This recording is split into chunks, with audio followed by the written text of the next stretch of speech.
35,000 down payment ಮಾಡಿ ಇಷ್ಟು ದೊಡ್ಡ ಪ್ರಾಪರ್ಟಿ ನಿಮ್ದು ಮಾಡಿಸ್ಕೊಳ್ಬಹುದು. 5 ಬೆಡ್ರೂಮ್ ಇದೆ, ಒಂದು ಫ್ಲೆಕ್ಸ್ ರೂಮ್ ಇದೆ, ಫಿನಿಶ್ಡ್ ಬೇಸ್ಮೆಂಟ್, 2 ಬೆಡ್ರೂಮ್ ಸ್ವೀಟ್ ಇದೆ, ಒಂದು ಫ್ಲೆಕ್ಸ್ ರೂಮ್ ಇದೆ, 5,000 ಸ್ಕ್ವೇರ್ ಫುಟೇಜ್ ಲಾಟ್ ಏರಿಯಾ, ಮೇಲ್ಗಡೆ ಫುಲ್ಲಿ ರಿನೋವೇಟ್ ಆಗಿದೆ. ಬನ್ನಿ ಒಳಗೆ ನೋಡುವ.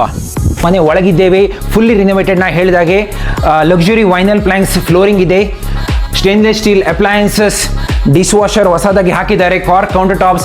ಬನ್ನಿ ಇಲ್ಲಿ ಲಾಟ್ ಸೈಜ್ ನೋಡಿ, 5,000 ಸ್ಕ್ವೇರ್ ಫುಟೇಜ್ ಇರುವ ಈ ಲಾಟ್ ಸೈಜ್ ವೆರಿ ರೇರ್. ಈಗ ಎಲ್ಲಿ ಹೊಸ ಕಮ್ಯುನಿಟಿಲಿ ಕೂಡ ಇಷ್ಟು ಕೊಡ್ತಾ ಇಲ್ಲ. Stainless steel appliances. ಬನ್ನಿ ಮೇಲೆ ನೋಡುವ. ಮೇಲ್ಗಡೆ 3 ಬೆಡ್ರೂಮ್ ಇದೆ, ಒಂದು ಫುಲ್ ವಾಶ್ರೂಮ್ ಇದೆ. ಇದಾಗಿದೆ ವಾಶ್ರೂಮ್, ಇದು ಫಸ್ಟ್ ಬೆಡ್ರೂಮ್, ಸೆಕೆಂಡ್ ಬೆಡ್ರೂಮ್ ಮತ್ತು ಇದು ಥರ್ಡ್ ಬೆಡ್ರೂಮ್. ಎಲ್ಲ ಬೆಡ್ರೂಮಲ್ಲಿ ದೊಡ್ಡ ದೊಡ್ಡ ವಿಂಡೋ ಇದೆ. ಬೇಸ್ಮೆಂಟಲ್ಲಿ ಕೂಡ ದೊಡ್ಡ ದೊಡ್ಡ ವಿಂಡೋ ಇದೆ. ದೊಡ್ಡ ಸ್ಪೇಷಿಯಸ್ ಆದ ಬೇಸ್ಮೆಂಟ್, 2 ಬೆಡ್ರೂಮ್ ಮತ್ತೊಂದು ಫ್ಲೆಕ್ಸ್ ರೂಮ್ ಕೂಡ ಇದೆ. ಫುಲ್ ಫ್ಲೆಶ್ ಕಿಚನ್ ಇದೆ, ಸೈಡ್ ಎಂಟ್ರೆನ್ಸ್ ಕೂಡ ಇದೆ. ನಿಮಗೆ ಜಾಸ್ತಿ ಮಾಹಿತಿ ಬೇಕಿದ್ರೆ ಈ ಪ್ರಾಪರ್ಟಿ ಬಗ್ಗೆ ನನಗೆ ಕಾಲ್ ಮಾಡಿ 8253653772.